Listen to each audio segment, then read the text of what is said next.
তোমাদের কাছে নিয়ে এসেছি লঙ্কা। ওই লঙ্কাগুলো দিয়ে আজকে তোমাদেরকে আচার বানিয়ে দেখাবো। দেখো লঙ্কাগুলো ধুয়ে নিয়েছি, তারপর ভালো করে কাপড় দিয়ে মুছে নেবে। তারপরে এর বোটাগুলো ছাড়িয়ে নেবে। বোটাগুলো ছাড়ানোর পরে এর মাঝখান থেকে দুটো চেলা করে কেটে তারপর তোমাদের সাথে আবার দেখা করছি। দেখো লঙ্কাটা কেটে নিয়েছি, এভাবে তোমরা কেটে নেবে, কিন্তু অবশ্যই কিন্তু ভালো করে হাত ধুয়ে নেবে, নাহলে খুব কিন্তু জ্বালা করবে।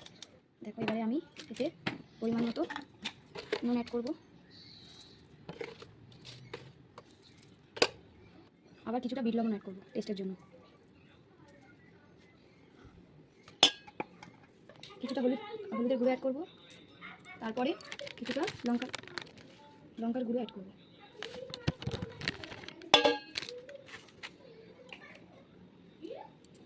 তারপরে একটু টক লেবু, মানে পাতি লেবু, এটা এক ধরনের পাতি লেবু, তোমরা আবার ভেবো না যে মৌসুমী লেবু বা কমলা লেবু, এটা কিন্তু এক ধরনের টক লেবু। তোমরা তোমাদের টক অনুযায়ী দিতে পারো, কে কতটা টক খাবে।